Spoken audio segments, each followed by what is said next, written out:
Hey everybody, I want to give a quick introduction. My name is Alicia Pate with Paint Branch Creations and also Hustle and Burn Laser Community on Facebook. So I've got a bunch of questions out there. People know that I have two lasers. I acquired them in 2020, and so people are always asking me, can you tell me the difference between the Aeon Mira 9 and the Fender Nova 63? So that's what I'm going to do today. I'm going to give you an insight into the inside of the machine and also around the outside of the machine to really show you some of the differences in the features, the fit and finish, show you some key things that I really like about the machines, and then also go into some opportunities that maybe I'd like to see different, or maybe that just really are things that differentiate and distinguish each one from the other. All right, so the first machine that we're going to look at today is the Aeon Mira 9. And I want to talk about some reasons why I initially purchased this one. I really like the feature that it was what they call the desktop, which to me the desktop is the all-in-one. So everything is encompassed within this one system shell. So your chiller, your exhaust system, and your air compressor is all in one. So all you need to do is get the unit and either buy the cart from them, or you could build a cart. I took the option of building my own cart, and a lot of people are doing that. I would say you could probably spend a little under $200 to build your own cart. If you do go that route, just make sure you don't go above a certain height, because I've seen a lot of people build their carts too high. And as you see, as tall as this is, I'm 5'5", you still want to be able to reach in to your machine. If you build your cart too high, you'll be standing on a chair or a stool or a chair to get in there. So that's just one thing to think about. So let's talk about the outside of the machine. They've decided to go with a smoked colored or a darker gray colored glass. There's really no function for that. It's just the color pattern that they decided to go with. The handle on the door, a little small. I may look at upgrading this. This is a little kind of small, and if you're opening this thing about 100 times a day, it gets a little difficult to handle. Otherwise, the color pattern, as you can see, is like a black and a light kind of an almond or a dark or a gray. The unit is manufactured well. Like I said, it's all in one. You have Wi-Fi capability. I do not send my designs via Wi-Fi, but you can. That feature is there.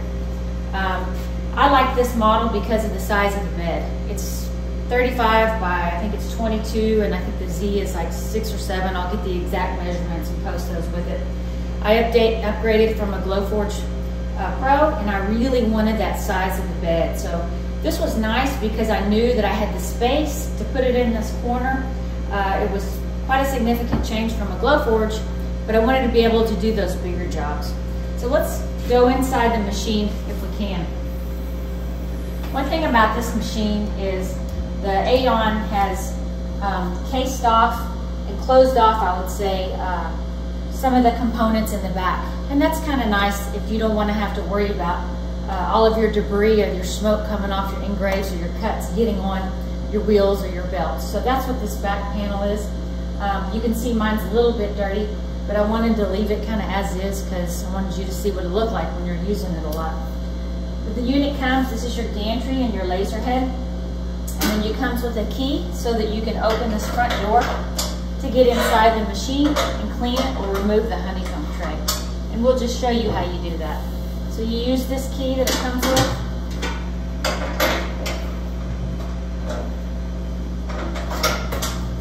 And this flips down and you have access to the honeycomb tray. This honeycomb tray, you can either laser engrave or cut with an in or out. I always leave mine in unless I need the additional depth. You remove it just by pulling it out or sliding it back in. So one of the things that I think is a room for opportunity for this machine is that the honeycomb slides around on top of the blades in the machine. So if you're going to try to square up on something and you want to get a true 90-degree off the back or the side, do not use your honeycomb tray because it's not exactly square up in here. So if you are going to do that, you need to use 2 pieces of wood. Let me get some wood. And place those against the back and the side of your bed. That way you know that you're square on the machine in the gantry. So that's one feature that might have been a little bit nice. And so that is this to be square up. Some of the other suppliers do that. We can remove this honeycomb and we expose the blades as I was talking about before. And these blades are removable, so when you need to clean the machine, you just take them out, clean those things, and then once you get all the blades out, you can vacuum out and then sponge out the debris that's at the bottom. There is a little grid system here. If you can zoom in, if you don't mind, you can see that some of your debris may get caught in there, so getting a tight vacuum to pull that out. There are additional blades that come with this machine. One of the things that I've noticed with mine is that they weren't all the same equal length, so it was kind of like a puzzle. So if you get this machine brand new, I would number your blades from 1 to N, whatever that number is, so that when you clean them and put them back in, you know what that pattern is. I failed to do that, and so I had a hard time getting mine put back in. To put the honeycomb tray back in, you just lift it and put it back in there.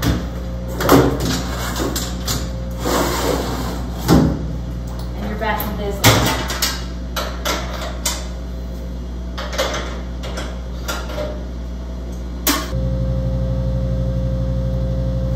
Okay, so the next thing I'm going to show you on the Aeon Mira 9 is two things: how to change the lens and how to clean it.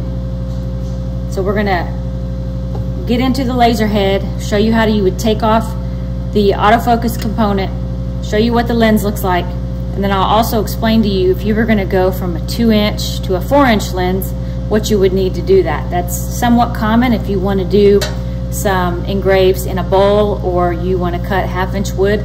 You really want to upgrade to that 4-inch lens. So once you get to be a little bit more advanced from the basic things, that's definitely something you're going to want to do. So when you get the machine, it'll come with a bunch of Allen wrenches. So you'll take one of your Allen wrenches and you'll take off this front piece, which is the autofocus pin. The autofocus pin component is on the front of your lens.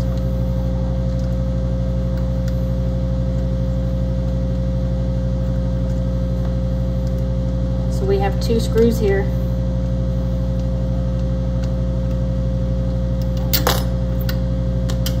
And now our autofocus pin component comes off, and that enables us to remove the lens component.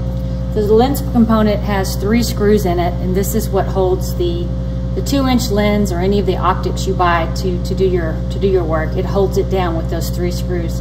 So then you would just take, if you wanted to swap out this lens with either a new one or a different size one, you would take a smaller Allen wrench, remove those screws, put your optics in, and then screw those back. I recommend taking your time when you do this so you don't break the glass, and then you can screw these. Don't do one extremely tight and then the others all tight. Just do them a little bit at a time so you get even tightening and even flatness. That way you have a great directional the way the lens is, the array is going. So to put this back, just let it rest there, and we would do the same process if we were cleaning. Go ahead and put the autofocus component over. If you notice here, I have a X-Acto or like a some piece of paper or something holding underneath the lens. That's because I don't want to drop any of these screws. If I did, they would go down through the honeycomb tray and you'd be fishing. And you'd be okay unless it went in one of those small grids in the bottom. So it's always a good practice to do that. So then we replace both of our screws. We make sure the positioning of this is tight and all the way to the left back. And that's how you would clean your lens or replace your lens with a different optic. In order to clean the mirror, there are 2 light screws up here, small screws, and then it looks like a boomerang that holds it in. You would remove that to replace that. So that's basically a close-up look at how we change our lens. I want to talk about next the autofocus feature.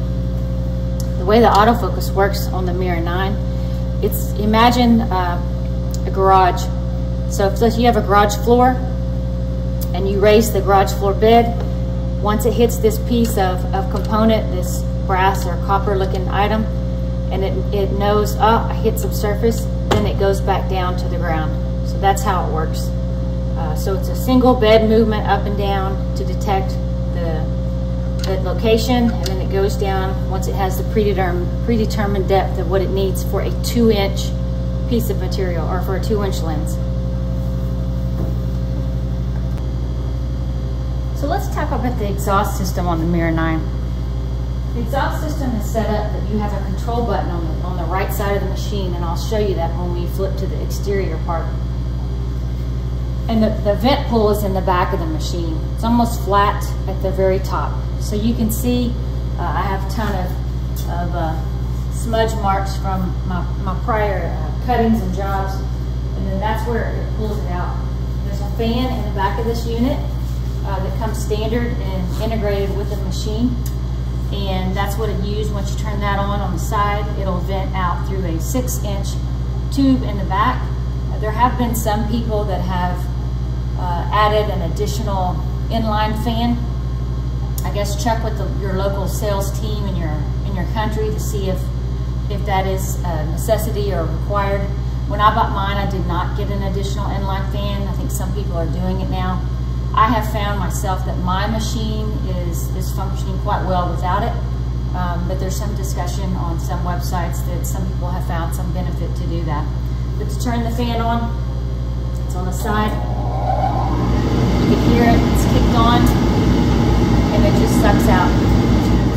When we do a job, a laser or a cut, there is also an integrated air filter system, or I guess it's like an air compressor system that has come with the machine, and it gets fed through a tube which you can't see, and it's in here and it shoots out through the bottom, and that helps with cutting and cleaning debris off. I would highly recommend, though, aftermarket installing an additional air compressor. Many of us who are in the laser industry have done that and found that it's very beneficial, and you get cleaner engraves, cleaner cuts, and the performance is increased quite significantly when you do that. So what you're looking at now is the RUI, the control panel on the actual machine itself, which this is my first commercial laser, so this is the only thing I'm used to. But to go in to do some of the basic things, the way that the control panel is set up, you can move the gantry over with the left to the right button. If you want to raise the bed, you go into the ZU button, and then you can hit the left and right, and it'll control the bed up and down. You can see I wrote U and D for up and down just because when I was new I messed it up a couple times. So that's how you move the gantry around.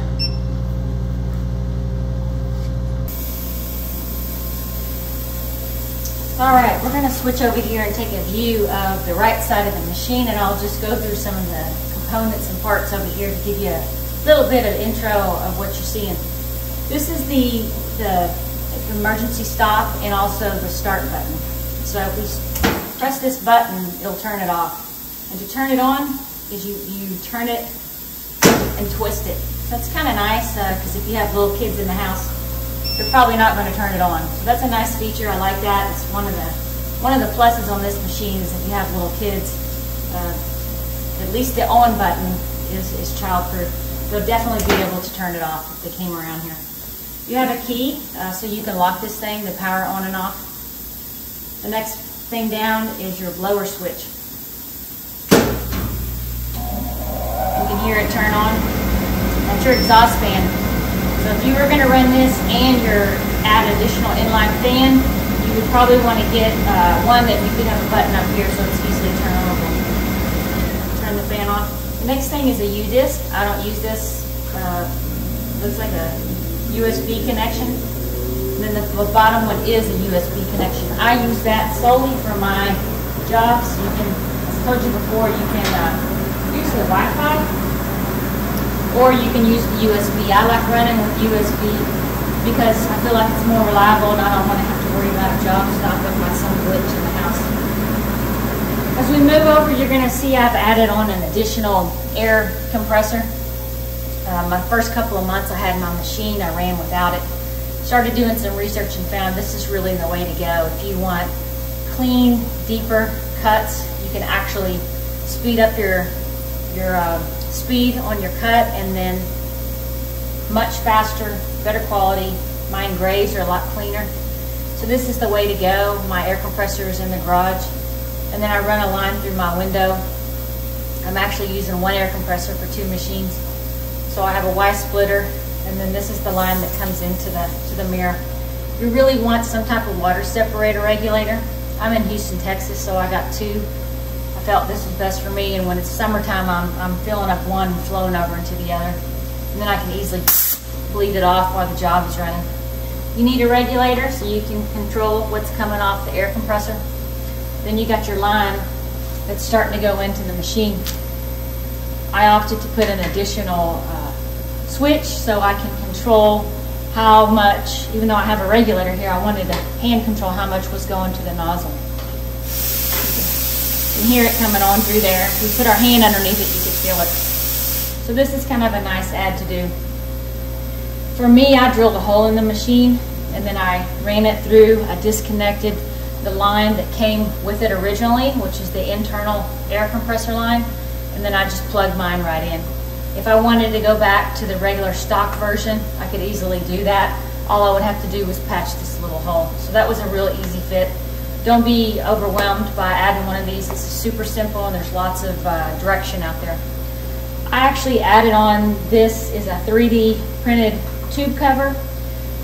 There's a gentleman on the Aeon laser site that makes these.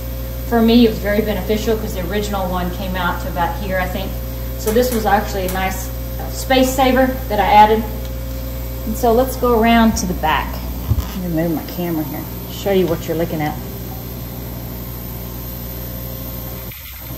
The back of the machine primarily is going to be your chiller and your exhaust system, or your vent system. I'm going to turn this a little bit. Like I said before, it comes with a 6-inch hose, and you'll get a stock hose that will come with it. It's basically like what you would have for your dryer, so I recommend upgrading. The tube I have on here now is really overkill. I think this was like a $250 tube. That wasn't worth it, but if you feel so desirable and want to spend that much, then get on it. But there are some other options out there. I've seen a lot of people get the clear tube, which I think is kind of nice, because then you got a visual to see if your tube is dirty, and you can just kind of run a big pipe cleaner through it like you would a chimney. So that's what's on the right side, is your exhaust system and your air system. On the left side, you're looking at your chiller. It's an integrated chiller, just like the integrated exhaust system, which is nice because the all-in-one, as I said, you can see everything's fitting on this cart. The chiller is I think it's called a CS5000. And this string right here is a piece of floss. I have a antimicrobial coil that is in here, and so that hopefully keeps some of the algae down. So this chiller has run well, and all in one. So that's the back and the right side of the machine.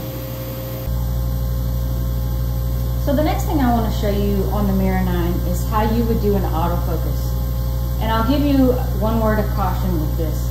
The way this design is set up, it's got room for improvement. And I guess about my 1 month in, this pin right here, which is actually the autofocus pin, got caught on a piece of wood, and my wood drug across the laser bed, and it got jammed up, and actually the laser head got out of alignment. So after that, I removed the autofocus pin, and I don't use the autofocus feature. I put the pin back on there so I could demonstrate this for you guys. So I'm going to show you how an autofocus would actually take place, and then I'm going to show you how you can do a manual focus, which is what most of us do when we've been using these for so long. So I want to show you what both of that looks like. So I placed a piece of acacia wood in here, and I've probably got about 1 inch, that's what it looks like to me, between the cone and the top of the surface. So to do the autofocus, you go into your Ruida controller panel, and then you move down about 8 items to where it says autofocus. When I push this button, as I told you before, it's like if the garage floor came up to hit a stick, and that's when it knows where to stop, and then it goes right down. So that's what you're going to see happen right now.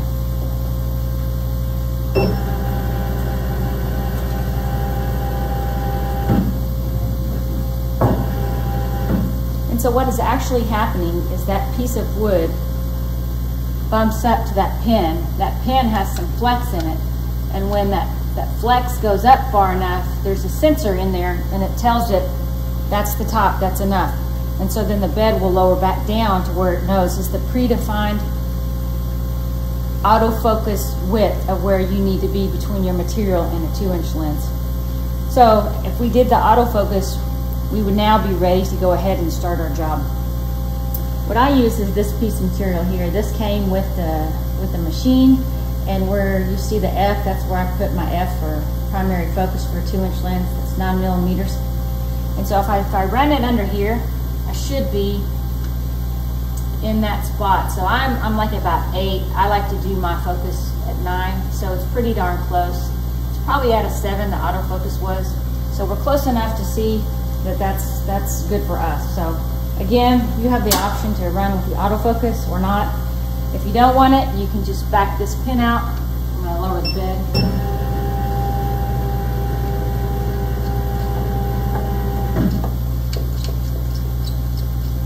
You can back this pin out. There's a small Allen wrench here.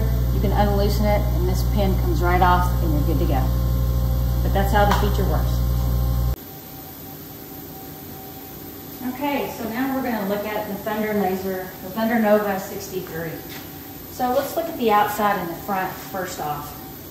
They decided to go with a translucent clear tempered glass on the top, which I really like because I'm getting a little older, so I can see through that better with my eyes. I really do like the clear better. The color pattern that they went with was the white and then the blue. If we open it up, we've got a nice handle. I like the way that this handle is. It's bigger. I can actually fit my whole hand around it. Lift it up about 45 degrees and it goes up. The mechanism of these hinges are built like some of the newer model car hoods. You know how you lift it up and when you get about 45 degrees it goes all the way up. Kind of like that. It's a small feature, not a big deal, but it's just a nice thing to have. Prevents you from that thing ever falling down on your head or bonking you a little bit. So if we look in this machine, one of the bigger differences between it over the Mira 9 is that it's an open concept system. So you don't see those barrier walls that prevent you from seeing like the wheels and the belts in the back. Just a personal preference. I mean, you know, it's probably easier to clean it with the walls, but if you're going to do any maintenance or changing out of belts, this may be easier to get in. This is a significantly larger machine. There is a 35 Fender Nova 35 that's comparable and compatible with the Mira 9 as far as space and size. So this is a larger machine, but the way it's designed and built is the same concept. So let's talk about some features that are a little bit different about it. One of them, the big differences is the laser head and the way it's designed. So what we're looking at now is the laser head design. It's a little bit different concept. There's some things that I like a little bit better about it over the Mira 9. The biggest one is the changeability of it. It's the interoperability feature of it to be able to go from a 2-inch to a 4-inch lens. And I'm going to show you how I do that. And again, the reason why I often change that out is if I have some type of tray or bowl, I'm getting one to show you. If I have something like this and it's got this lip, I really want to be able to get inside here but still have the right distance between the material and the lens. So I may opt for a 3 or a 4-inch lens to put on here so that I can get over this and engrave to the maximum area. So in order to do that on this machine, what you need to do is you need to take the airline off. The airline on this machine is different, whereas that one was built into the nozzle head. And then all I have to do is undo this big copper looking screw here, and then that head comes off. So this is the 2-inch head. And then I purchased the 4-inch head, which I highly recommend you buying with your machine. And then all you got to do is slip that in and tighten the screw and put the air nozzle tube back in, and that's it. So the interchangeability on the laser head from the 2 to the 4, or you can also get the HD lens, I believe it is, for doing, I think it's for maybe for like photos, etc. It's very quick and easy. I like that about it. Another big difference about this laser head is how you can clean the lens. Let me get my little tray for the bottom. Again, recommend always having a tray underneath your work area in case you drop something. Whereas the Mira is screws and washers that hold some things together. Fender has gone a different route. So you would undo this, and now you can see your lens. And what they've done is they have, it's a key jig, right? So the smaller one is the one for the optics, and the larger one is the one for our mirrors. So I don't have to use an Allen wrench to take this out. I just put this keyed piece of metal in here and I start rotating it out. So there's less room for error for me to drop screws. I can get it tight without having to do two at this, one and then another. So I have one circle that tightens it and holds it down. I like that. It's just easier to do. So then you go after you clean. You would take that off to get that optic out, clean that lens, stick it back in, make sure you got it the right way. Put the cone back on, and then we're going to go ahead and change back to that 2-inch because that's what I need to be using shortly.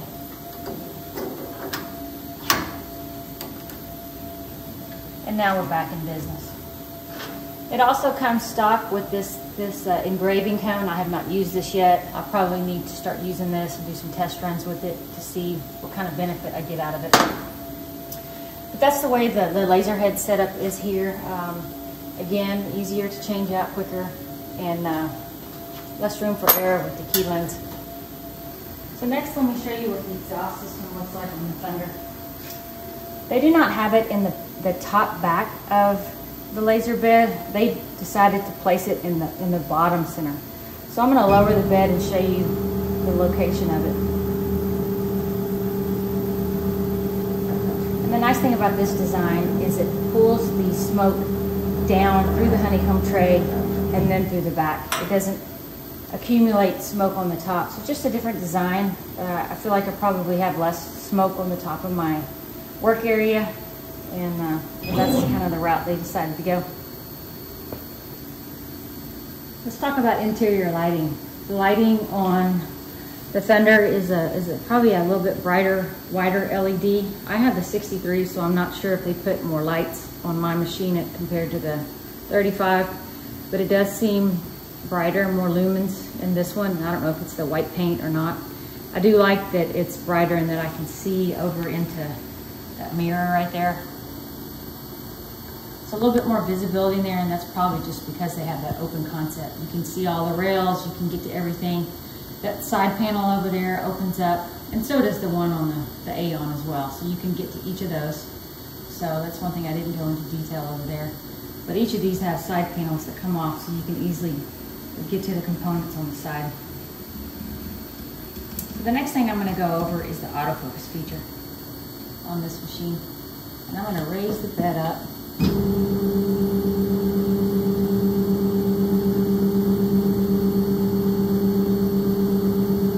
you notice while I raise the bed up, there is a piece of, well, it's not a piece, or a black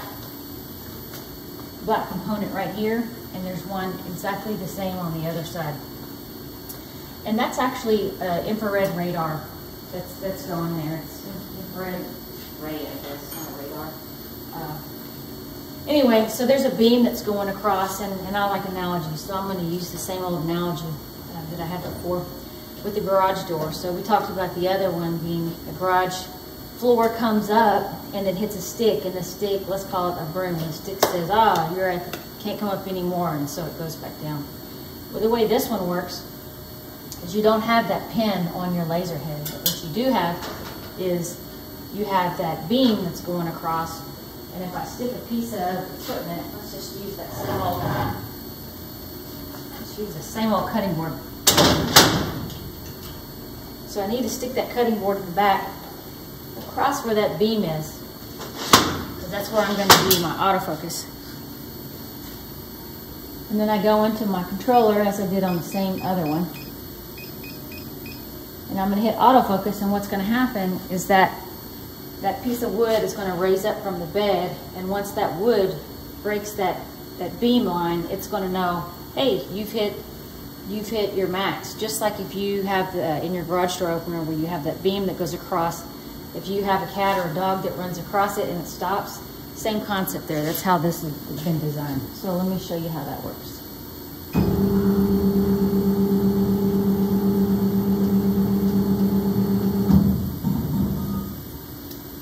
So now we know the top of our material. Then we can move it anywhere we want. And we've got optimal 2-inch lens focus height with our material. That's how the autofocus works on this machine. It's pretty nice. One thing that I like about it is you don't have that pin to worry about. So the lowest thing that I have here when I'm actually doing a job is actually the cone. There's nothing that's below the cone. Let's take a look at the controller that's on the Fender. It's also a Ruida controller. Very similar navigation. The layout may be a little bit different, and it's branded towards this brand. There is one difference though that it's kind of nice, is that there is actually a bed up and down arrow instead of having to go into the menu and go into a second menu feature.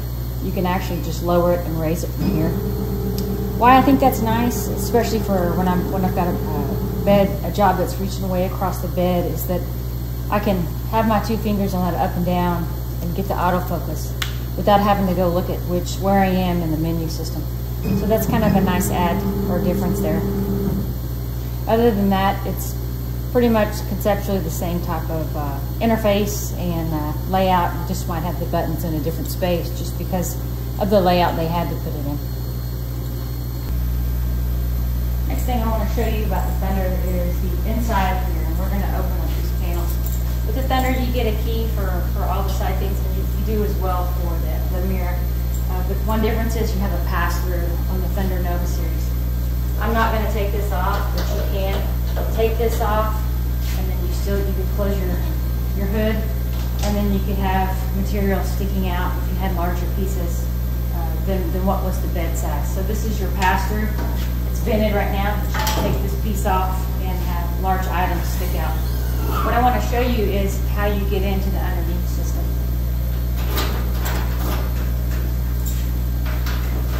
And why you want to get in here is the same as why you would want to get on it. On the Mira is if you want to clean this out.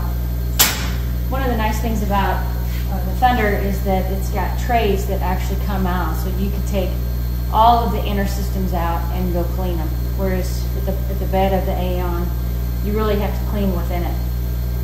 So this has 2 trays that come out and kind of flow out, and I like this concept. And one of the reasons why is not only for cleaning, but also let's say you're working on something that it's a smaller cut and it has the eyes for a name.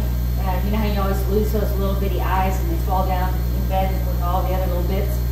You can clean this and push all these bits up, and then once you do that cut, the eye is most likely going to fall through this. These are the bigger honeycomb holes, and then you can easily go find that. It's kind of a silly thing, but once you go fishing for a lot of those, you'll realize it's a nice thing to do. Anyway, these roll out, and you can clean them pretty easy, and you can also take all these components out if you need to move this thing and take some of the weight off. To get this machine in this room, I had to take all the side panels, the hood, these off, the honeycomb, and really take a lot of the weight off so I could put it on its side. So it was nice to be able to have the easy hinges to take that off. And that's one thing I'll add. The hood and then the back tube, the hinges are very easy to get to, and they're just basic furniture hinges. There's no take off a pin, get in here, and then undo that. This was very easy to take it off and put it back together again.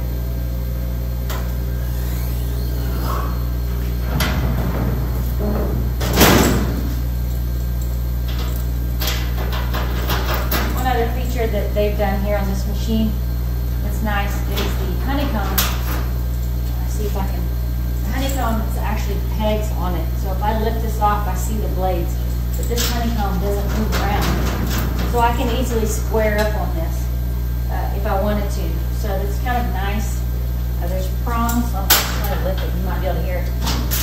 There's actually little chrome feet that have seats that they go down in on. So that's a nice feature, just a small special add. This is a little bit different, so that doesn't slide around. Now let's look over at the right side of the Thunder.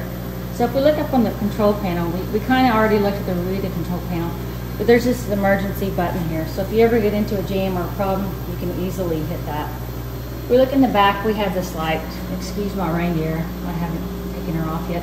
But anyway, when your job is running, it'll be red, and then when it finishes, it'll switch back to the green. So that's kind of nice. If we look down here, where the power on and off are located, it's a little bit different design mechanism than we had over on the Mira.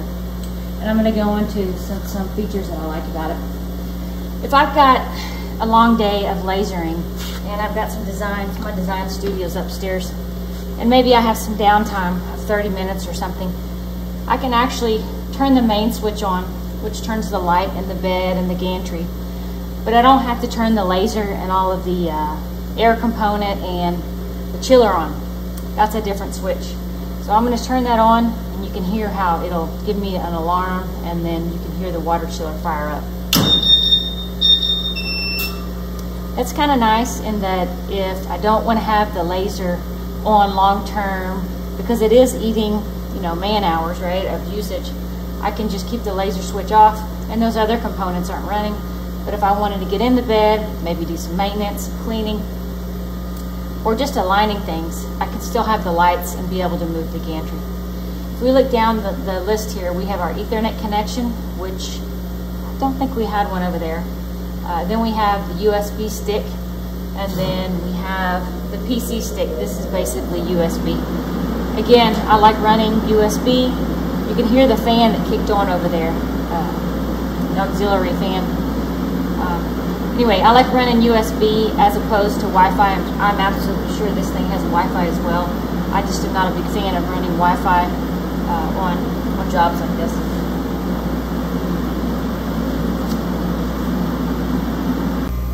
Okay, the next component or feature we're going to look at is the air assist control that comes on the Fender Nova series.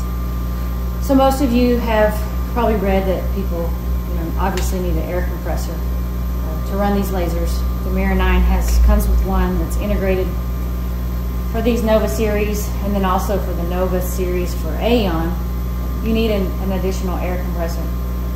And so that line comes in, but what you're seeing here is there's software that we use to run our jobs, Lightburn.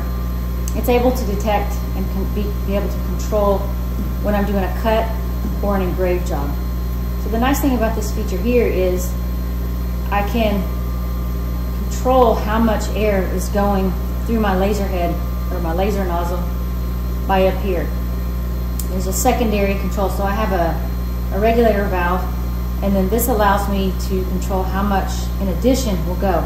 So if I have on my Lightburn that I'm going to do a cut, it'll push through a higher PSI amount of air.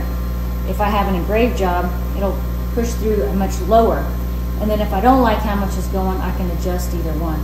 So if I do a test here, you're going to hear it push air through that nozzle. So I can easily lower that amount. You can hear the difference. So why is that nice? Because what if I'm running a cut job and I'm not seeing it cut through as well, or it's really cutting and blowing too much? I can easily control that through here, which is nice.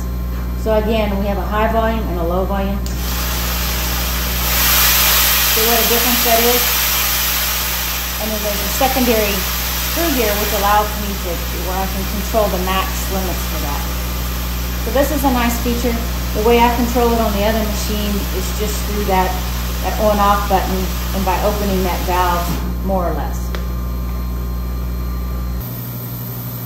One of the things that we talked about in the beginning of this segment was the difference between these two machines, and one of them was really considered a desktop, and this one is not. And I want to show you why they're different, right? So this one has an external component. This is your chiller, whereas the one on the Mira was integrated in the machine.